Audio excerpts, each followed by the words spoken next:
Dawn on the sapphire shores of Dubrovnik. A millionaire's wife vanishes mid-swim, her priceless necklace ripped from her throat, except one mocking sapphire left glittering on the wet rocks. The police call it drowning. Miss Jane Marple, knitting quietly on the terrace, calls it murder. One secret insurance clause. 3 ruthless suspects, a grieving husband, a jealous lover, a desperate companion.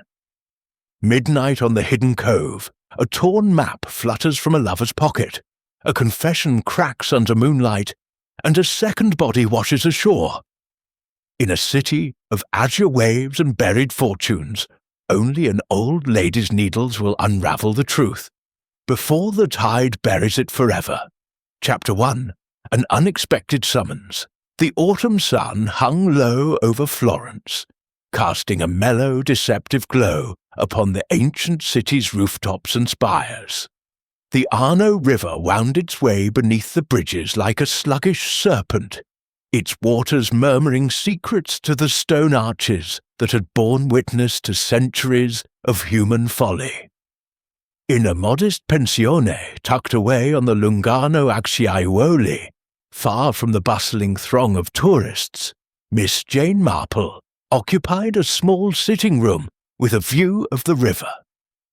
She had come to Italy at the insistence of her nephew Raymond, who declared that a change of air would do wonders for her rheumatism.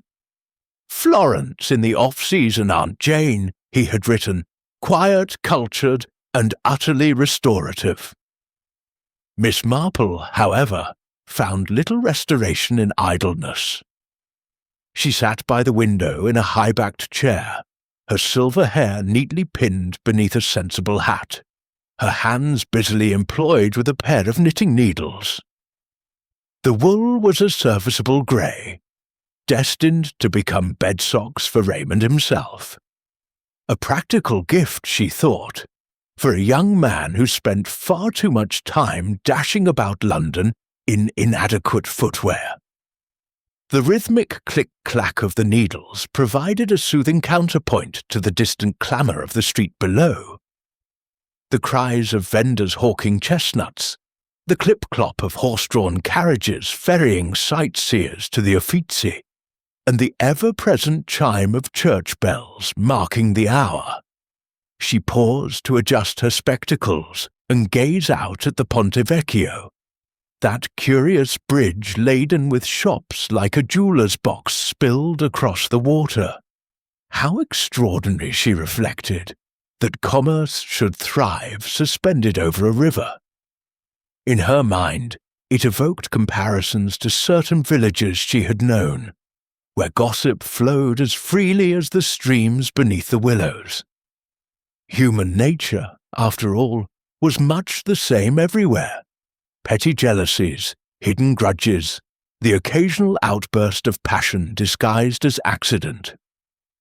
A tentative knock at the door interrupted her reverie. Signora Rossi, the pensione's proprietress, entered with the apologetic air of one who disliked intruding upon English guests. She was a plump woman in her 50s, clad in black bombazine, her face etched with the lines of continual worry over unpaid bills and leaky roofs. "Scusi, signorina," she began, twisting a tea towel in her hands. "There is a letter for you, delivered by hand just now. The boy said it was most urgent, from the British consulate no less." Miss Marple laid down her knitting with deliberate care, smoothing the half-finished sock upon her lap. "Thank you, signora. Pray, do not distress yourself. A letter is always welcome, urgent or otherwise." Signora Rossi bobbed a curtsy and retreated, closing the door softly behind her. Miss Marple examined the envelope. Thick cream paper, embossed with the lion and unicorn of His Majesty's service. The handwriting was bold, almost impatient, in black ink. She slit it open with a silver letter opener shaped like a Florentine lily, a souvenir from her arrival. The note was brief, penned in a masculine scrawl. "My dear Miss Marple, I trust this finds you in good health amid the delights of Firenze. I am Major Arthur Palgrave, retted, late of the consulate staff here. Your name has reached me through channels both official and unofficial. A most perplexing incident occurred at dawn on the Ponte Vecchio. A gentleman has met his end in the Arno below. The Italian authorities are content to call it misadventure, a slip on the damp stones, but I, having observed the scene, am not convinced. There are discrepancies, a matter of a valuable artifact, whispered quarrels, and shadows that do not align with mere accident. Might I prevail upon your renowned acumen? Come to the bridge at your earliest convenience. I shall be the florid gentleman in the Panama hat, attempting to look inconspicuous among the carabinieri. Yours, in haste and hope, Arthur Palgrave." Miss Marple folded the letter neatly and replaced it in its envelope. Major Palgrave, she recalled the name vaguely from Raymond's literary circles, a man who dabbled in memoirs and had once been embroiled in a minor scandal in Cairo. But reputations, she knew, were often exaggerated. It was actions that revealed character. She rose, selected a stout umbrella from the stand, though the sky threatened no rain, and donned her grey woolen coat. Pausing before the mirror, she adjusted her hat to a precise angle. "One must be prepared," she murmured to her reflection. "In Florence, as elsewhere, the weather can turn in an instant, and so can fortunes." As she descended the narrow staircase, Signora Rossi hovered in the hallway. "You go out, Signorina? So soon after tea?" "A short constitutional, my dear. The air by the river is invigorating." The Signora crossed herself surreptitiously. "Take care on the bridges. They say the Arno claims its due from time to time." Miss Marple smiled serenely. "Indeed it does, but seldom without assistance." Stepping into the street, she joined the flow of pedestrians toward the Ponte Vecchio. The sun dipped lower, gilding the velvet-hued waters below, and somewhere in the gathering shadows, a drama awaited unravelling. Miss Marple walked briskly, her mind already turning over, possibilities like the pages of a well-thumbed detective novel. Accidents, she thought, were so often convenient veils for intent, and in a city of artists and intrigue, intent was never in short supply. Chapter 2. The Body in the Arno. The Ponte Vecchio, that venerable hump-backed bridge, presented itself to Miss Marple as a living entity, its shops clinging like barnacles to the ancient stone. By the time she reached the southern end, the afternoon light had thickened to a honeyed amber, gilding the display cases of goldsmiths and silversmiths who were just then drawing their shutters against the approaching dusk. A knot of onlookers pressed against a cordon of blue-uniformed carabinieri, their voices a low, excited murmur in the liquid cadences of Tuscan Italian. Somewhere a woman sobbed theatrically, somewhere else a child demanded gelato. The ordinary commerce of Florence continued unabated, yet the air carried the unmistakable tang of tragedy. Major Arthur Palgrave detached himself from the throng with the alacrity of a man who has spent years extricating himself from diplomatic receptions. He was, as promised, florid of countenance, his Panama hat tilted at a rakish angle that did little to conceal the perspiration beading upon his brow. A regimental tie, slightly askew, proclaimed his military past. The tremor in his left hand suggested more recent anxieties. "Miss Marple, capital of you to come so promptly." He mopped his forehead with a handkerchief that had once been white. "Devilish business. The local questor is determined to wrap it up before the evening papers, but I tell you plainly, there's more here than meets the eye." Miss Marple inclined her head with the courtesy she reserved for gentlemen who were clearly out of their depth. "You spoke in your note of a gentleman in the river, Major.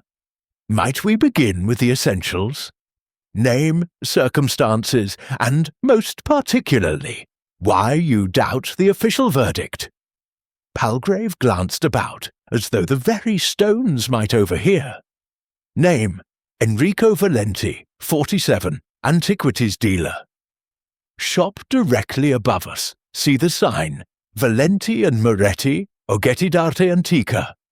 Lived alone in the rooms behind. Found at 6 this morning by the baker from the Via de Guicciardini, who crosses daily for his flour. Body wedged against the central pier, neck broken, pockets turned inside out, like a pickpocket's practice dummy. Carabinieri hauled him up, photographed the scene, and pronounced it accident. Slippery stones after last night's mist, etc.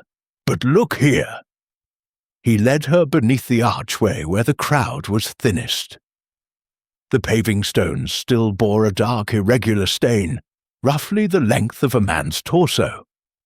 A single carabinieri stood guard, smoking disconsolately.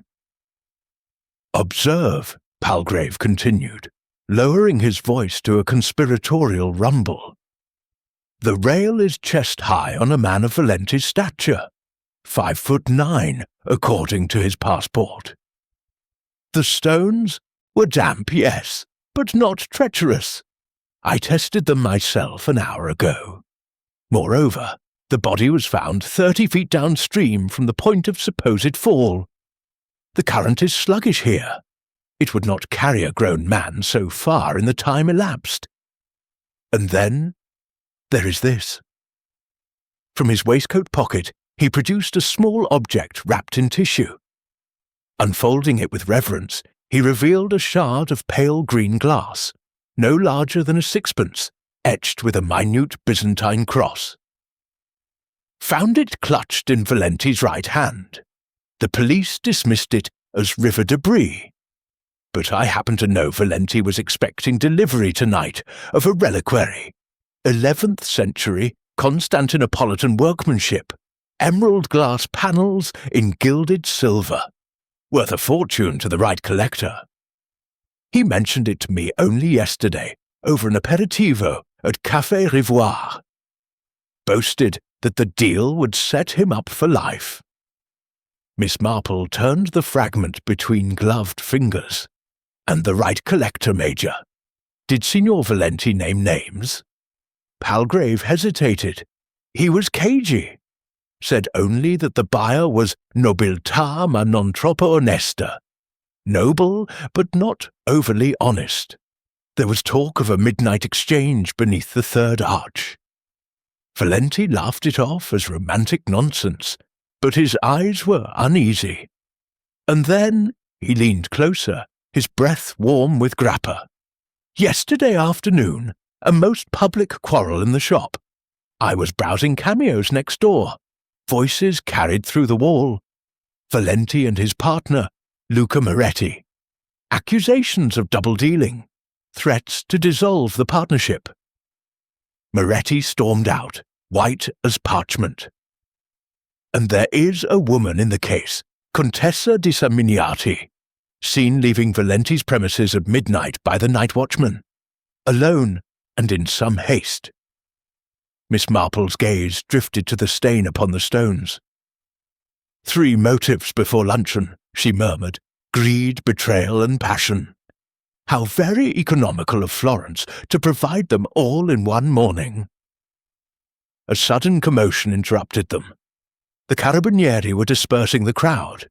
A black Fiat Balilla had drawn up, disgorging a stout individual in a camel hair coat and Homburg hat. He barked orders in rapid Italian, gesturing toward the stain. Palgrave identified him in a whisper. Questore Bianchi, determined to avoid scandal during the tourist season. Miss Marple watched the questor with the mild interest she might accord a beetle scuttling across a picnic cloth. He will find scandal difficult to suppress if the reliquary is indeed missing. Tell me, Major, was Signor Valenti's shop secured when the body was discovered? Locked and bolted from within. The baker raised the alarm. The locksmith was summoned. No sign of forced entry. Moretti claims he possesses the only other key, and was at home asleep, alone, naturally. Naturally, echoed Miss Marple. And the Contessa? Lives in the Palazzo San Miniati, across the river. Ancient family, depleted, fortunes. Rumour says she pawned the last of the Titians to pay death duties. Miss Marple returned the glass fragment. Then we have a triangle. Valenti with the reliquary, Moretti with the key, the Contessa with the motive. And somewhere in the shadows, a buyer who preferred anonymity to honour. I should like to see the shop, Major, before the questor seals it. Palgrave hesitated. Bianchi is adamant, no civilians, but I still have friends at the consulate. Wait here. He disappeared into the throng, returning minutes later with a young vice-consul in tow, a nervous youth clutching a leather folder. After a flurry of Italian and the flash of an official card, the carabinieri stood aside. Miss Marple ascended the narrow external staircase that led to Valenti's premises, her umbrella tapping a measured rhythm against the stone. The shop door opened into a narrow Aladdin's cave of antiquities. Etruscan bronzes jostled with Renaissance maiolica. Illuminated manuscripts lay open beneath glass, and the air was heavy with the scent of beeswax, dust, and something metallic, blood perhaps, though the body had been removed. A single desk lamp cast a pool of light upon chaos. Drawers overturned, papers strewn, an inkstand capsized. Upon the blotter, a single clear fingerprint in vivid carmine. Miss Marple bent closer.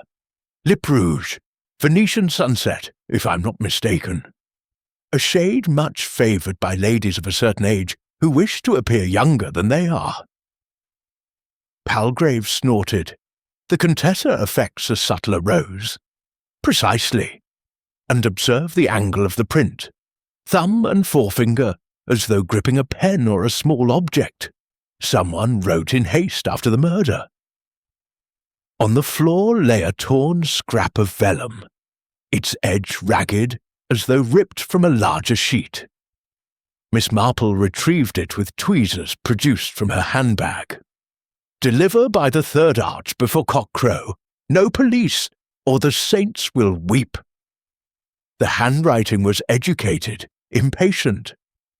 Palgrave whistled softly. Valenti's own hand, I've seen his invoices. Instructions to the seller, perhaps. Or to the buyer, Miss Marple corrected. And the saints, Byzantine reliquary, Byzantine saints. The connection is plain, but why tear the note? Unless the murderer feared identification. She moved to the window overlooking the river. The casement stood ajar. Beneath it, a faint scuff mark on the sill, the imprint of a narrow shoe. Italian leather, size 37, a woman's foot.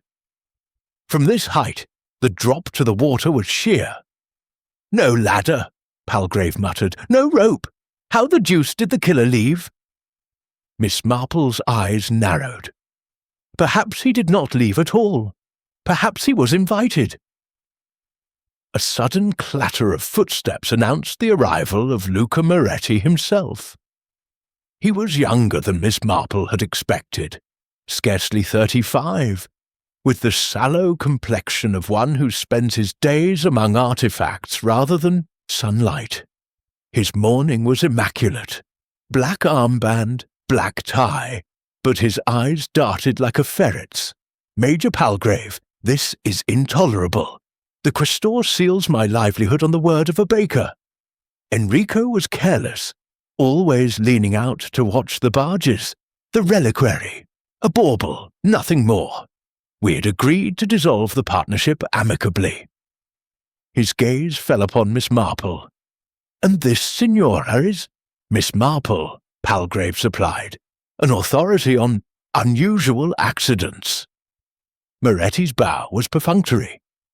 Then she will confirm what the police already know. Enrico fell, tragic but commonplace.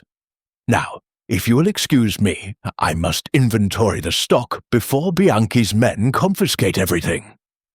He brushed past them toward the desk. Miss Marple noted the tremor in his fingers as he righted the inkstand, the quick glance toward the window. When he thought himself unobserved, he slipped a small object from his waistcoat, a silver cigarette case, monogrammed LM, and thrust it into a drawer. Palgrave caught her eye. Inventory, indeed. Outside, the bells of Santa Felicita tolled 6. The light was failing. The Arno had turned the colour of old pewter. Miss Marple lingered a moment longer, her gaze fixed upon the lipstick fingerprint. "Major," she said quietly, "I believe we have seen quite enough for one afternoon. But before we leave Florence to its dinner, might I suggest a visit to the Third Arch at low tide? Rivers, like people, are often most revealing when their secrets are exposed." Palgrave offered his arm as they descended the stairs. Behind them, Luca Moretti locked the shop door with fingers that were not quite steady. And somewhere in the gathering dusk, a woman's laughter floated across the water, high, nervous, and abruptly stilled. Chapter 3. The Shop Above the Jewels. The following morning broke with a clarity that seemed almost impertinent after the previous day's shadows. A thin, bright mist clung to the Arno, softening the outlines of the bridges and turning the river into a sheet of hammered silver. Miss Marple, fortified by a breakfast of excellent coffee and a roll so crisp it might have been baked in heaven, set out once more for the Ponte Vecchio. She had dispatched Major Palgrave on an errand to the consulate, something about consular seals and the legalities of examining a dead man's correspondence, and intended to revisit Valenti's shop alone. Solitude, she had long ago discovered, was an aid to observation. People behaved more naturally when they believed themselves unwatched. The bridge was already alive with commerce. Goldsmiths hammered, tourists haggled, and a street musician soared valiantly at a violin that had seen better centuries. The carabinieri had withdrawn their cordon, leaving only a strip of black and yellow tape fluttering like a forlorn banner. Miss Marple ascended the external staircase with the measured tread of one who has no need to hurry. Haste, she often remarked, was the accomplice of error. Luca Moretti opened the door himself. He had discarded yesterday's morning for a charcoal suit of impeccable cut, but the shadows beneath his eyes suggested a night indifferently slept. A smell of strong tobacco hung about him. "Signorina Marple, is it not?" His English was fluent, with the faint hiss of a Florentine upbringing. "The Major telephoned. He said you wished to browse, though I fear there is little left to interest a lady." "On the contrary," Miss Marple replied, stepping inside. "I am always interested in the arrangement of things. Disorder is so revealing." The shop had been tidied with almost military precision. Drawers were closed, papers stacked, the capsized inkstand restored to its place. Yet the air still carried the faint sweetish odour of blood, overlaid now by the sharper tang of furniture polish. Moretti watched her with the wariness of a cat guarding a mouse hole. You will forgive the intrusion, Miss Marple continued, moving toward the desk. But yesterday the light was failing. One misses details in poor light. She opened the blotter. The lipstick fingerprint had been smeared. Deliberately, she thought, for the smudge was too even to be accidental. A corner of the vellum scrap remained, caught beneath the leather corner piece. She eased it free with the point of her umbrella. Moretti's voice was sharp. "That is nothing!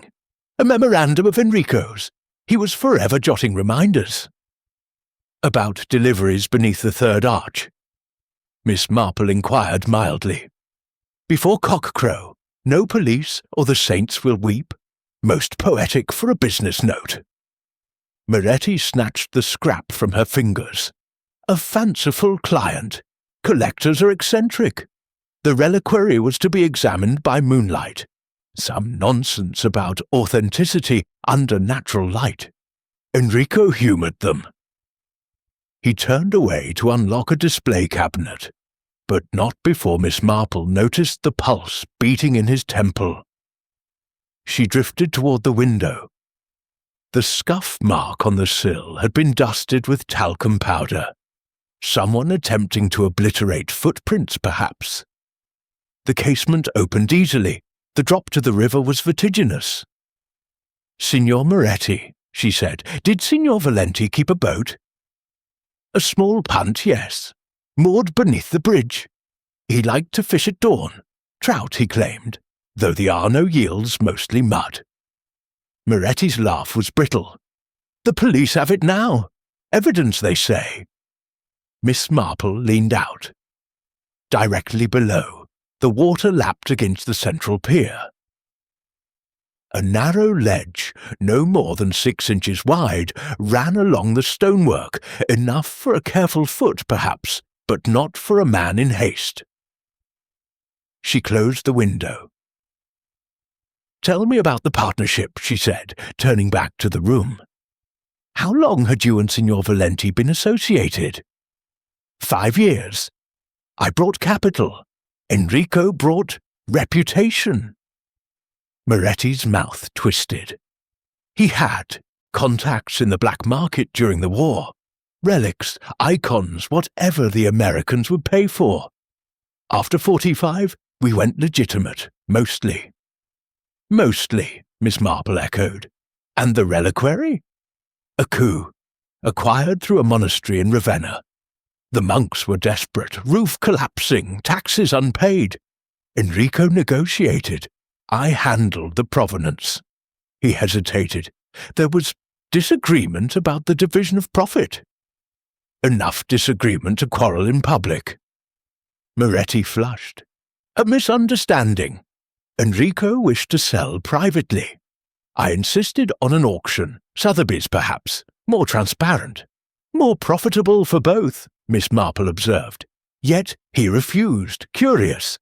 Unless the private buyer offered something other than money." She moved to a shelf of Byzantine ivories. Her fingers, apparently idle, traced the carving of a saint. "This is fine work, 11th century. 12th, Moretti corrected automatically. "From Constantinople before the sack. Like the reliquary." Miss Marple lifted a small enamelled cross. "And this, later, Venetian." His patience was fraying. "Signorina, if you have finished, one more thing." She opened her handbag and produced the silver cigarette case Palgrave had noticed yesterday. "Yours, I believe." Moretti stared. "Where? It was in the drawer. Careless to leave it. The monogram is distinctive. And there is a scratch on the lid, fresh, I think. Made by a ring, perhaps. A large stone." Moretti took the case, his knuckles white. "Enrico borrowed it. He was always borrowing things." "Without returning them?" Miss Marple's tone was gentle. "How inconvenient! Especially when the lender discovers the borrower dead." The shop door opened with a jangle of bells. Major Palgrave entered. flushed and triumphant, waving a sheaf of papers. "Consular warrant. Bianchi can't touch the correspondence now. And look," he brandished a photograph. "Valenti's passport. Note the visa for Istanbul, dated last month. And this, a second sheet, a carbon copy of a telegram. Reliquary secured. Stop deliver. Florence 28th. Stop buyer insists. Cash dollars, no questions." Moretti's face drained of colour. "That is private. Official now," Palgrave said cheerfully. "And there's more. The night watchman has come forward. Saw a woman leaving at 12:15 tall, veiled, carrying a parcel, and a man, slight build, dark coat, following at a distance. Sound familiar?" Moretti recovered himself with visible effort. "Florence is full of veiled women, and dark coats. You build castles on shadows." Miss Marple replaced the enamelled cross. "Shadows lengthen toward evening, signor, and sometimes they point directly to the truth." She moved toward the door, pausing to examine a small bronze horse on the counter. "Etruscan." "Roman copy," Moretti muttered. "Of course. Copies are so often more dangerous than originals. They deceive the eye, and sometimes the heart." Outside the mist had lifted. The sun struck full upon the bridge, turning the shop windows into mirrors. Miss Marple descended the stairs slowly, her mind arranging facts like pieces on a chessboard. The cigarette case, the scratched lid, the telegram, the veiled woman, each a pawn advancing toward checkmate. But the queen, she thought, still moved in darkness. At the foot of the stairs, a small boy was selling postcards. Miss Marple bought one, a view of the Ponte Vecchio at sunset, and turned it over. On the back, in pencil, someone had scrawled, "Third arch, midnight, come alone." The handwriting was educated, impatient, the same as the vellum scrap. Miss Marple tucked the card into her handbag beside her knitting. Midnight was many hours away, but rivers like murderers kept their appointments. Chapter 4. Tea with the Contessa. The Palazzo San Miniati stood on the southern bank of the Arno, a severe Renaissance facade whose grandeur had long since surrendered to the encroachments of time and taxes. Ivy clung to the stone like an impoverished relation, and the iron gates creaked with aristocratic reluctance. Miss Marple, armed with a calling card and the mild determination that had routed more than one village tyrant, was admitted by a butler whose livery had been turned so often that the original scarlet now verged upon rose.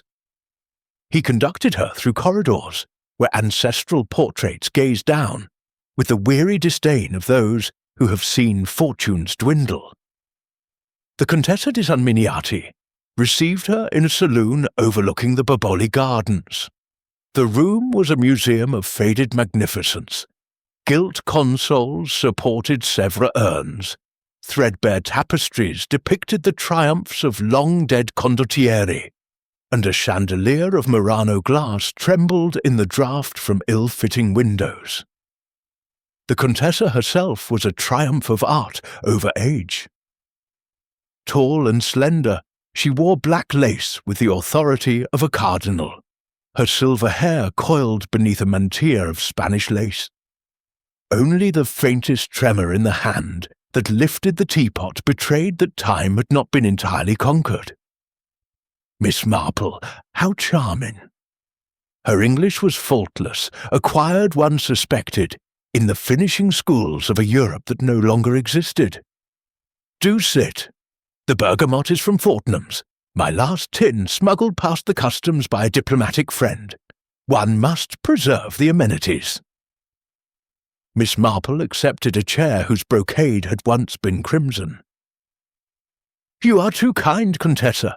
I fear my errand is not entirely social." "Indeed?" The Contessa poured with the precision of a chemist. Major Palgrave's note hinted at Curiosity regarding poor Signor Valenti. A tragic accident, they say." "They say many things," Miss Marple replied, accepting a cup so fragile it seemed spun from moonlight. "Some more accurate than others. You were, I believe, among his last visitors." The Contessa's hand did not falter, but the tea trembled slightly, sending a tiny ripple across the surface. "I left his shop at 11 o'clock. We discussed a reliquary, Byzantine, exquisite, quite beyond my diminished means. I refused his offer. That was the extent of it." "Yet the night watchman places a lady leaving at 12:15, Miss Marple observed, veiled, carrying a parcel." The Contessa set down the pot. "Florence abounds in veiled ladies. As for parcels, the bridge is lined with shops. One might purchase anything from a cameo to a corset." Miss Marple sipped her tea. It was excellent. The parcel was flat, rectangular, approximately 12 inches by 8, the size, one might say, of a reliquary. A silence settled, broken only by the distant cooing of pigeons in the garden. The Contessa's eyes, a pale wintry blue, studied Miss Marple with the calculation of a duelist measuring distance. "You are remarkably well informed for a tourist, Signorina." "I have made a study of human nature," Miss Marple said modestly. "In villages, one learns to observe. The same principles apply in cities, only the scale is larger. Tell me, Contessa, did Signor Valenti press his suit?" The Contessa laughed, a sound like breaking crystal. "Suit? My dear, I am 63. Enrico was charming, but his interest was in my purse, not my person. He believed the San Miniati name would open doors in America, collectors who value pedigree above provenance. I disillusioned him." "Yet you returned at midnight." The Contessa's fingers tightened on her cup. "I did not." Miss Marple opened her handbag and produced the postcard purchased from the bridge boy. She laid it on the tea table, message uppermost, third arch, midnight, come alone. "The handwriting is yours, I think. The formation of the G is distinctive, continental with a flourish, and the pencil is HB, the same as the memorandum in Valenti's shop." The Contessa stared at the card as though it were a scorpion. "Anyone might have written this." "Anyone with access to your stationery," Miss Marple agreed. "Your maid, perhaps, a loyal girl, anxious to protect her mistress, or to earn a little extra by carrying messages." The Contessa rose abruptly, crossing to the window. Below, the gardens lay in autumnal decay, the statues moss-covered and mournful. "You English," she said without turning, "you are so dreadfully direct. In Italy, we prefer circumspection." "Circumspection can be a cloak for many things," Miss Marple replied, "including murder." The Contessa whirled, her lace mantilla fluttering like the wings of a distressed moth. "You accuse me?" "I observe," Miss Marple corrected gently. "I observe that you wear no lipstick today, yet yesterday someone left a print of Venetian sunset on Valenti's blotter. I observe a bruise on your left wrist, fresh, the size of a man's thumb. I observe that your butler's livery is turned, your chandelier wants rewiring, and your tea is your last tin. Poverty is a hard taskmaster, Contessa. It drives even the noble to desperate acts." The Contessa's hand flew to her wrist, covering the bruise with a lace cuff. "Enrico was alive when I left him the first time, I swear it. And the second time, there was no second time." The words burst from her like a sob. She sank into a chair, the fight suddenly gone. "Very well, I received a note, slipped under my door at 11:30.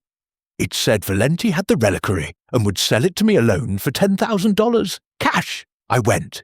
The shop was dark. I called his name. No answer. Then I saw. Her voice broke. He was lying by the window, his head at a dreadful angle. I panicked. I fled, leaving the door unlocked. I do not remember. Everything is a blur. Miss Marple leaned forward. And the parcel the watchman saw? I carried nothing. Yet someone did. Someone who arrived after you, or before. Someone who knew you would come. Miss Marple's voice softened. Contessa, where is your maid? Maria. She has the afternoon off. Visits her sister in the Cascine. Convenient. Miss Marple rose. I think we have taken enough of your tea time. But one last thing. The reliquary. Did Valenti show it to you during your first visit? The Contessa hesitated.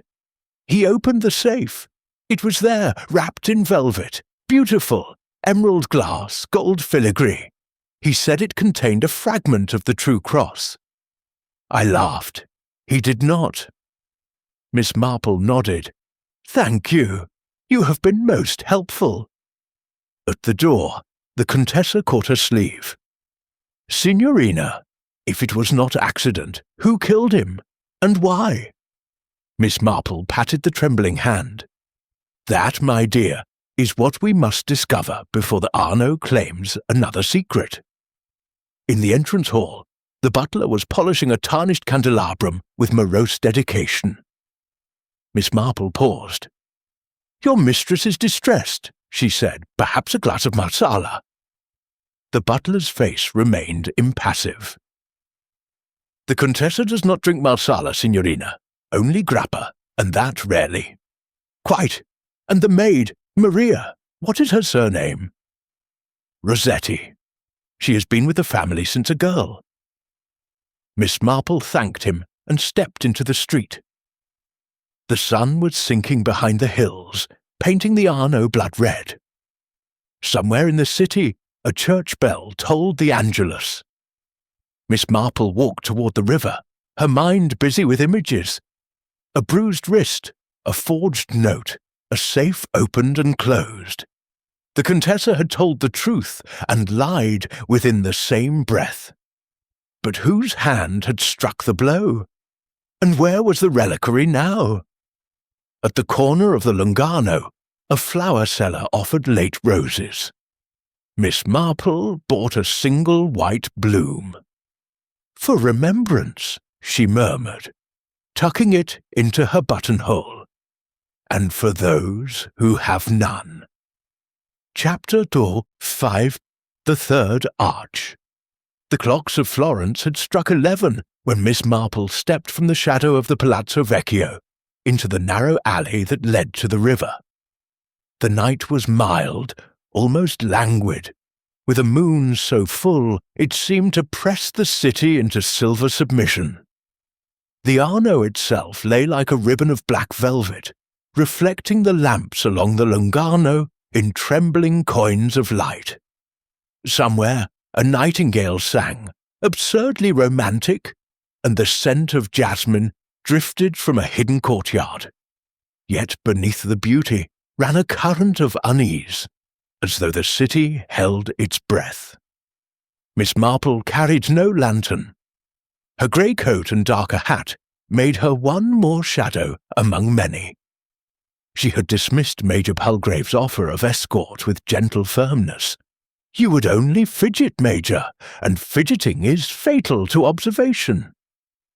And had spent the intervening hours in her pensione sitting-room, knitting a border of lace that required absolute concentration. The needles had clicked with the same rhythm as her thoughts.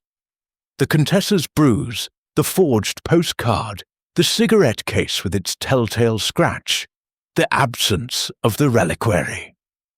Patterns, she reflected, always repeated if one waited long enough. She reached the Ponte Vecchio. The shops were shuttered, their windows blind, but a single lamp burned above Valenti's door, as though the dead man still kept vigil. The bridge was deserted, save for a pair of lovers whispering beneath the central arch, and a stray cat that regarded her with luminous disdain. Miss Marple descended the worn stone steps that led to the water. They were slippery with river mist.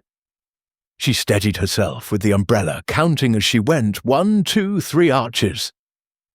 The third was the deepest, its shadow absolute. A small boat rocked gently against the pier, moored by a painter no thicker than a clothesline. It was Valenti's punt, released by the police that afternoon. Miss Marple knelt, her knees protesting, and examined the gunwale. A smear of fresh mud still damp. Someone had used the boat within the hour. She straightened. From the darkness beneath the arch came the soft scrape of leather on stone.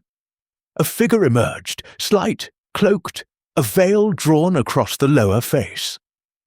The Contessa's height, but the carriage lighter, almost furtive. Signorina Marple. The voice was low, educated, but with the faint tremor of youth. You received my message? Miss Marple recognized the cadence. Maria Rossetti, I presume, the Contessa's maid. The veil was lifted, a pale, pretty face, no more than 25. Eyes wide with fear and something fiercer, defiance perhaps. In her gloved hands she held a parcel wrapped in black silk. You should not have come alone, Maria said. He is watching. Who is watching? Miss Marple asked calmly. Signor Moretti. He followed me from the palazzo. He thinks I have the reliquary. She thrust the parcel forward. Take it. It is what Enrico died for. I want no more blood on my hands. Miss Marple did not move to accept it. Tell me from the beginning, child. Begin with the lipstick. Maria's breath caught. You know about that. It was foolish. The Contessa sent me to Valenti's shop yesterday morning. Innocent, she said, only to say she could not buy at his price. But he was angry, pacing, muttering about betrayal. He showed me the reliquary, just for a moment. So beautiful. He said it would save the palazzo, save us all if the Contessa would marry him. I laughed. He struck me. She touched her cheek, where a faint bruise lingered beneath powder. I grabbed the blotter to steady myself. The lipstick was on my mouth. Venetian sunset, the Contessa's cast off. I did not notice the mark until later. And the note beneath the third arch? I wrote it, at Enrico's dictation. He was afraid, said Moretti would steal the relic before the American buyer arrived. The exchange was to be midnight. Cash for the box, no questions. I was to bring the Contessa, prove her good faith. But when we arrived, Maria's voice broke. He was already dead, lying by the window, his eyes staring at the river. The safe was open, the reliquary gone. I panicked, I ran. Miss Marple's gaze was steady. Yet you have it now. Maria unwrapped the silk with trembling fingers. The reliquary gleamed in the moonlight, emerald glass panels in a filigree of gold, a tiny crucifix at the centre. Exquisite, ancient and undoubtedly genuine.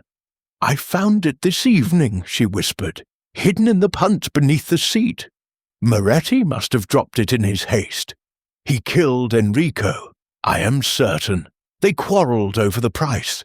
Enrico wanted everything. Moretti wanted to sell to the highest bidder. When Enrico refused, Moretti pushed him. I heard the shout from the street. A footstep echoed overhead, deliberate, unhurried. Maria started like a deer. He is coming! Please, take it!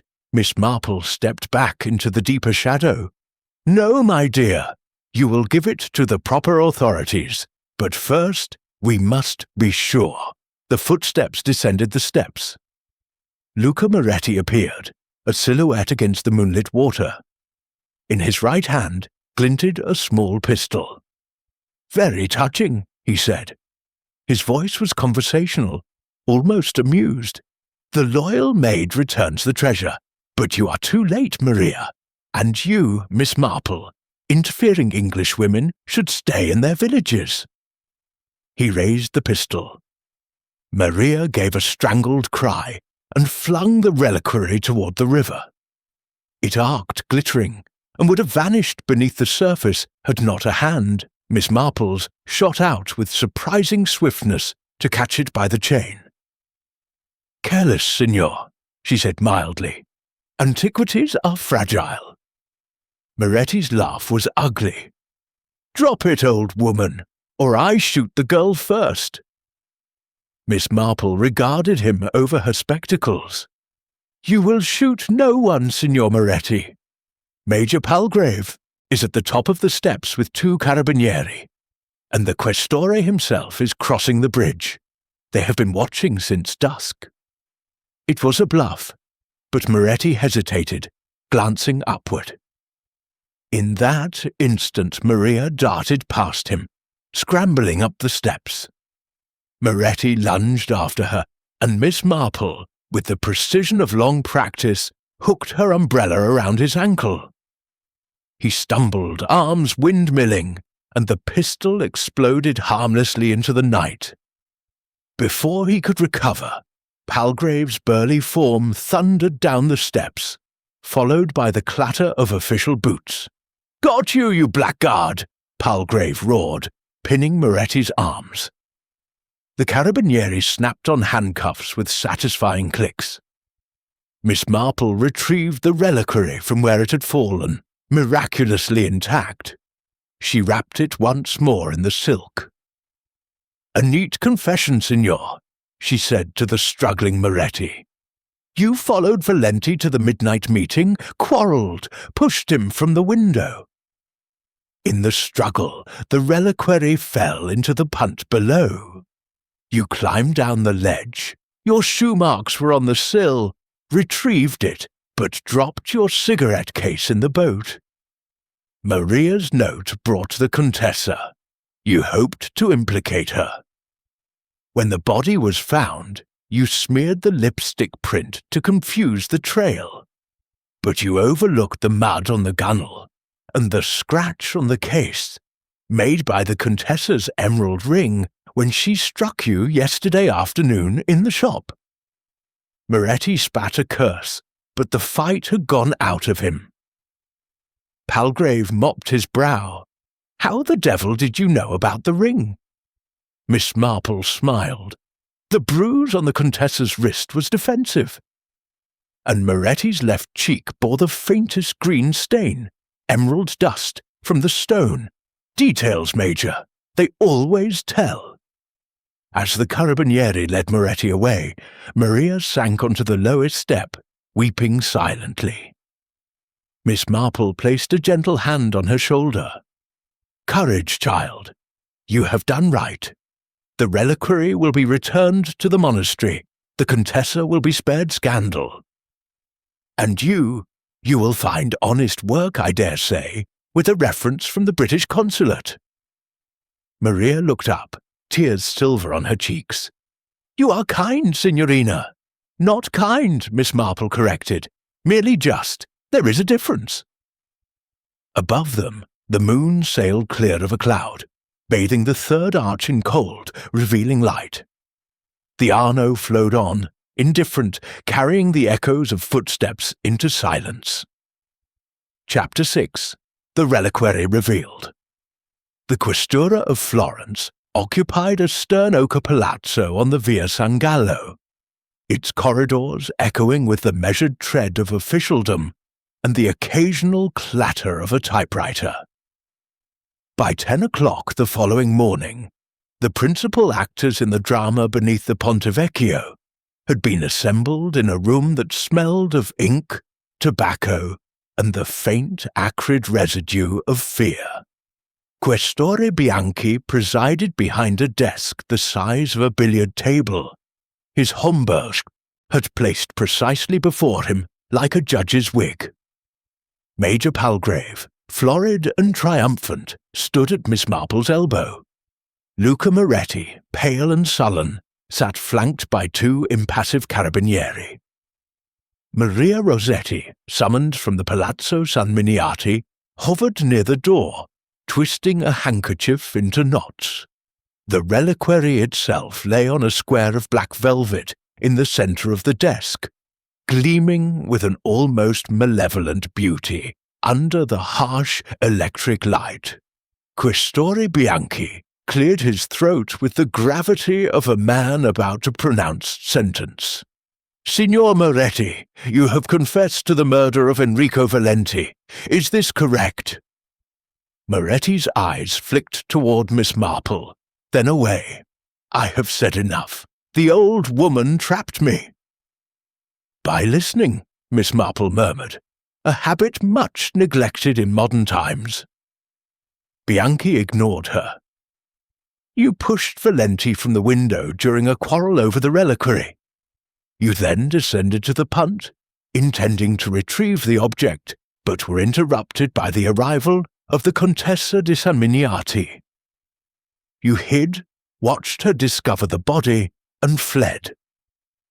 Later you returned, found the reliquary in the boat, and concealed it there until you could dispose of it safely, correct?" Moretti shrugged. "Correct." Palgrave could not resist a small crow of satisfaction. "And the cigarette case, the scratch?" "Valenti borrowed it that afternoon," Moretti said bitterly. "We argued in the shop. The Contessa intervened. She has a temper. Her ring caught the lid. I did not notice until too late." Maria gave a choked sob. "He lies. The Contessa never struck him. She was not even there then." Bianchi raised a hand. "Silenzio. We have the sequence, but there remain discrepancies." He turned to Miss Marple. "Signorina, you mentioned a fingerprint in lipstick. Explain." Miss Marple folded her hands over her umbrella. "A red herring, Questore, though an instructive one. The print was made by Maria Rossetti when she steadied herself after Valenti struck her, earlier in the day, quite innocently. Moretti smeared it later to suggest a woman's involvement, hoping to implicate the Contessa. The shade, Venetian sunset, was the Contessa's discard, passed to her maid. A small economy, but economies betray us all in the end." Bianchi nodded slowly. "And the note beneath the third arch?" "Dictated by Valenti to Maria as she told us. He feared Moretti's treachery and wished the Contessa present as witness to the exchange. Moretti intercepted the note, forged the postcard to lure her back, and waited in the shadows. When she fled in panic, he believed the reliquary lost in the river. His return to the punt last night was pure desperation." Moretti laughed, a harsh bark. "Desperation? I was robbed. Valenti planned to cheat me from the beginning. The American buyer, he was a fiction. Valenti intended to sell to the Contessa alone, marry her, live in her palazzo like a prince. I heard him boast of it to the monk from Ravenna. When I confronted him, he laughed, said I was a clerk, not a partner. So I pushed him. One push. He fell like a sack of flour." A silence followed, heavy as the Arno fog. Maria crossed herself. Palgrave shifted uncomfortably. Bianchi leaned forward. "And the reliquary itself? Provenance?" Miss Marple answered. "Returned this morning to the abbot of San Gregorio in Ravenna. He confirmed the sale was forced by necessity. Roof repairs, you understand. The monks will receive fair compensation from the insurance. The fragment of the true cross, alas, is modern, 19th century piety. But the casket is genuine and will be restored to its chapel." Moretti's bravado cracked. "All that for a fake relic. Valenti died for glass and gilt." "Men have died for less," Miss Marple said quietly. "For a smile, a word, a imagined slight. Greed is only the most obvious motive. Bianchi gathered his papers. The case is closed. Signor Moretti, you will be charged with murder. The Contessa di San Miniati is exonerated. Her testimony corroborates the sequence. Maria Rossetti, dismissed without stain. He rose, signalling the end. Signorina Marple, Florence is in your debt. Miss Marple inclined her head. Debts are best repaid in peace, Questor. I require only a quiet corner and a cup of tea. In the corridor outside, Palgrave offered his arm. Extraordinary woman! How did you know Moretti would return to the punt? Patterns, Miss Marple replied. He had searched the shop, the palazzo, even the Contessa's reticule. Maria saw him. The boat was the only place left, and murderers, like misers, cannot bear to abandon their gold. Maria approached, eyes downcast. Signorina, the Contessa asks if you will take luncheon tomorrow. She wishes to thank you. Miss Marple considered. Tell her I shall be delighted. And bring your knitting, child. I can teach you a lace edging that will fetch a good price in the market.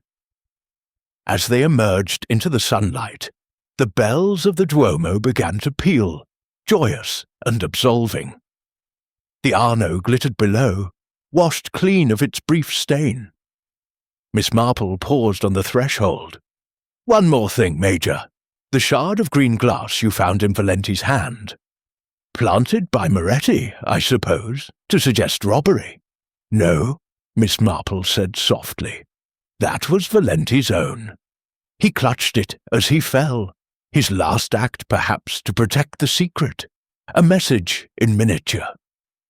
The reliquary was never in the shop that night. He had already moved it to the punt for the exchange. Moretti killed him for a treasure that was already beyond his reach. Palgrave stared. But how? Miss Marple smiled. Observation, Major, and a little faith in human desperation. Now, if you please, I have a letter to write to my nephew. He will want to know that Florence is quite as instructive as he promised. She walked away down the Via San Gallo, a small grey figure against the splendour of the city, her umbrella tapping a measured rhythm on the ancient stones. Behind her, the Questura doors closed with finality, and the reliquary, safe at last in ecclesiastical hands, prepared to resume its long sleep among the saints. Chapter 7. Departure. The morning of Miss Marple's departure dawned with a clarity that turned the Arno into a mirror of pale gold. From the terrace of the Pensione Rossi, the city lay spread before her like a tapestry half unrolled. The red-brown roofs, the green shutters, the distant gleam of Brunelleschi's dome. A single fishing boat drifted beneath the Ponte Vecchio, its occupant casting a line with the patient futility of one who knows the river keeps its own counsel. Miss Marple sat at a small iron table, her travelling case packed and waiting in the hall, her knitting completed, 2 pairs of bed socks, one for Raymond, one for his wife Joan, who complained of cold feet in the London winters. Signora Rossi hovered with the anxious hospitality of a landlady who fears the English may leave without paying. Signorina, your train is at 11. The porter is ready, and the Contessa, she sent this. She produced a small parcel wrapped in tissue and sealed with crimson wax. With her compliments. Miss Marple slit the seal. Inside lay a lace-edged handkerchief of finest linen, embroidered in one corner with a tiny Florentine lily. A card accompanied it, for the lady who restored more than a reliquary. With eternal gratitude. CDS. Most gracious, Miss Marple murmured. Pray convey my thanks, Signora, and tell her the handkerchief will be much used. though I fear I am prone to mislaying such pretty things. Major Palgrave arrived as the church bells struck 10, breathless from climbing the hill. He carried a bouquet of late roses wrapped in newspaper. "Thought you might like a souvenir," he puffed, "and the questor sends his regards. Says the monastery has already begun repairs. Roof sound as a drum, thanks to the insurance." Miss Marple accepted the roses. "How satisfactory!" "And Signor Moretti?" "Confession signed, sealed, and delivered. He'll hang, I shouldn't wonder, though the Italians are soft on passion these days. Life, more likely. Maria Rossetti has a post with the British vice-consul's wife, teaching lace-making to the daughters. The Contessa has sold a Titian sketch to an American museum. Enough to keep the palazzo afloat another generation." He hesitated. "You'll be missed, Miss Marple. Florence won't seem the same." Miss Marple smiled. "Cities never do, Major. They absorb our little dramas and move on, as must I." She rose, smoothing her gloves. "Walk with me to the station. The air is invigorating." They descended the Lungano together, past the jewellers opening their shutters, past the flower sellers arranging their last blooms. At the Ponte Vecchio, Miss Marple paused. A stain had been scrubbed from the stones. A new padlock gleamed on Valenti's door. A small plaque had been affixed. "Closed for renovation. Moretti's cousin inherits," Palgrave explained. "Plans to turn it into a tourist shop. Postcards, miniature Davids, that sort of thing. Progress, I suppose. Or regression," Miss Marple said mildly. "But the bridge will endure. Stone has a longer memory than men." At the Stazione Santa Maria Novella, the Rome Express waited, steam curling like incense. Miss Marple allowed Palgrave to hand her into a first-class compartment already occupied by a stout German couple and a priest reading his breviary. She arranged her roses in the window vase, her umbrella in the rack, her handbag on the seat. Palgrave lingered on the platform. "You'll write?" "When there is something worth saying," Miss Marple promised. "But I suspect my next adventure will be in an English garden. Murder is less picturesque among cabbages, but quite as instructive." The guard's whistle shrilled. Palgrave stepped back, raising his hat. The train lurched, gathered speed, and Florence began to recede. The bridges, the river, the spires dissolving into a watercolour haze. Miss Marple opened her handbag and took out her knitting. The needles clicked softly, a counterpoint to the rhythm of the wheels. Outside, the Tuscan landscape unrolled, cypresses like dark exclamation marks, vineyards heavy with the last grapes, olive groves silver in the sun. She thought of Enrico Valenti clutching his shard of glass, of Moretti's bitter laugh, of Maria's tear-streaked face beneath the third arch. Greed, betrayal, fear, always the same ingredients, merely served in different dishes. The priest looked up from his breviary. "You knit beautifully, signora? For a grandchild?" "For a nephew," Miss Marple replied, "and for the pleasure of order. Patterns comfort one on long journeys." He smiled and returned to his prayers. Miss Marple's needles moved faster.